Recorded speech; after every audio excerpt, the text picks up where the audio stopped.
To win a node in Conquest PvP in Guild Wars 2, you don't even have to win the 1-on-1 or the teamfight there. You just have to cap the node. This build takes advantage of this. It's a traditional decap build, so you can even conquer nodes that are contested.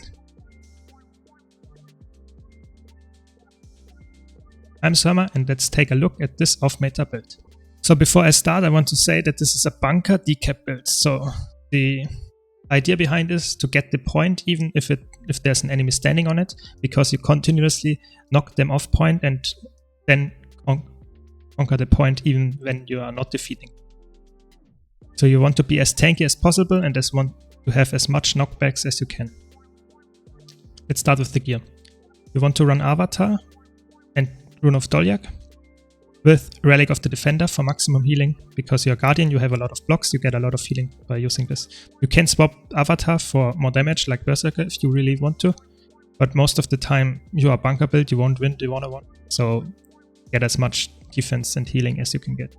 Then you want to run Hammer, Mace, Shield.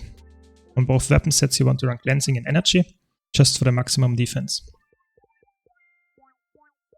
And let me quickly explain why this build is so good at decapping. So you have on your Hammer, you have Banish, which is a really strong knockback if you can land it. And if you combine that with your Immobilize on your 3 or your 5, which is a impenetrable ring for enemies that don't have stability, you can let the enemy not pass on the point and you can get ticks even if they are contesting the point. As well as your shield knockback, that's also another form of knockback. So that's why you want to run these two weapon sets. By the way, if you want to see more content like this, don't forget to subscribe. But now to the traits. So we want to run as defensive as you can get. So you want to run Veiler, Honor and Dragonhunter. In Veiler, you want to run Lesser Smite conditions because you get some Condy Cleanse when you heal, and with Monk's Focus you will get some healing and some Fury and Resolution as well. It's not the biggest impact, but it's still quite good, so you get some more healing on your healing skill. You get some H's, some protection when you block with H's, and some might. So it's not that impactful, but some more defense from these two at least. And then you get some toughness while you wield a shield and some shield recharge reduction, so that's quite good. So then Honor, that's way more important, this trait line. So you get some vigor at the end of a dodge roll, you heal at the end of a dodge roll, and you get some more endurance regeneration of only if you have your F2 up, because it's the passive. But it's really strong. Some passive endurance regen in combination with your vigor, so you have quite a lot of dodges. Then some mace recharge reduction and some nice, let's say, outgoing healing for the mace, as well as some duration increases to the boons of the mace. If you find yourself in a team fight where you normally shouldn't be, you're more of a side node build, then you get some more value from having more healing to others, so it's quite nice. And you get some heal when you block an attack with your H's, and you have quite a lot of H's, so that's nice. And then your symbols heal a little bit more, which is quite nice. So also the duration of your symbols is longer, so you have two symbols, you have one on this hammer auto attack and one in the 2 skill of your mace, and the mace one is really important here. In your Dragonhunter, you get altered F skills, so your spear is a nice unblockable pull if you use it. Your 2 is a jump and is also some nice healing. And then your Shield of Courage is some nice block for 5 seconds with the trait. And you take this for some passive movement speed while you have your F2 up. And it is also an emob if you land it, which can be quite nice to get a decap as well. You get some more vitality, and every time you block an attack, your justice is reduced, the spear cooldown, but that's not that important. The vitality is more. Some more damage, not that important. Your bunker build. Your shield, your F3, is stronger. It has more radius, so the cone is wider, and the duration is longer. Really strong. And then this got changed in the recent balance patch, but it's still very strong. So you remove conditions whenever you block and you heal, and it's actually quite a lot of heal, 500 heal. and in a 1 second internal cooldown, and you block quite often. So if you say you use your Shield of Courage, 5 seconds of duration, you will get 5 procs of that pretty safe.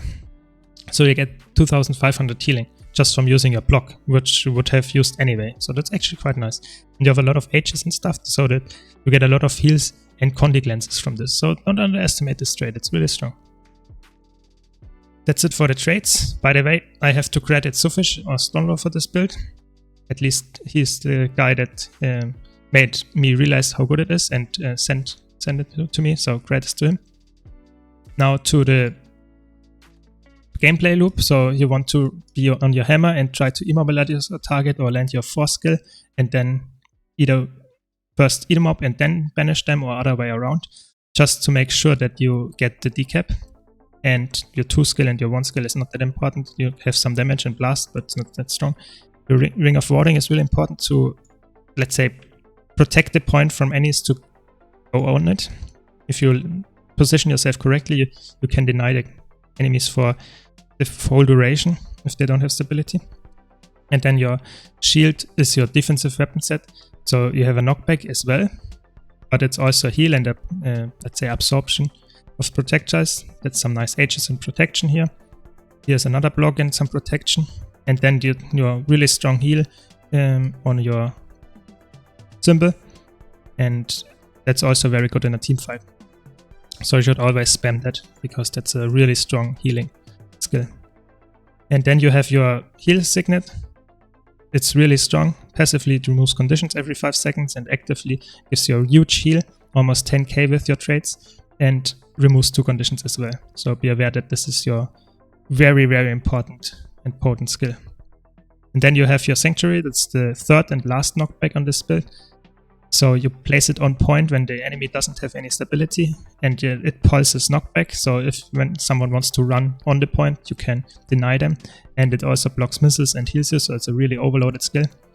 You should be wise when to use it. Then you have a stun break here, some nice stability when it gets triggered as well on this trap, and some nice H's application. So if you spawn this trap and a lot of H's shards lay around, you can then try to get them one after the other, so to get more procs of your defender's relic and your nice trait with healing and condition remove.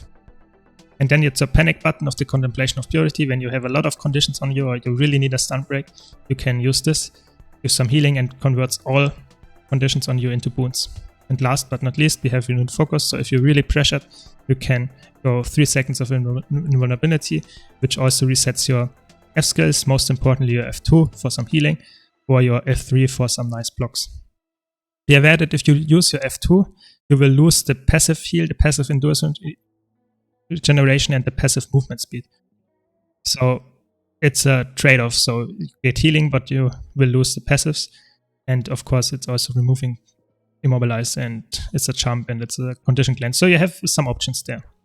So that's how you play the build. You can see in the background, it's really strong, how easily you can get the decap even against multiple players. And if you fight for long enough, you will even get the cap against 1 player or something. That's really strong. This build is actually quite fun to play, even though it's a bunker. You have actually quite a lot of impact on the map. I wouldn't advise playing this in an AT or something, because people know how to counteract this, but it's quite fun and ranked, and it's actually quite strong there as well. I hope you liked this video. If you did, be sure to leave a like. If you want to see more build guides like this, don't forget to subscribe, and hope to see you in the next video. Thanks for watching.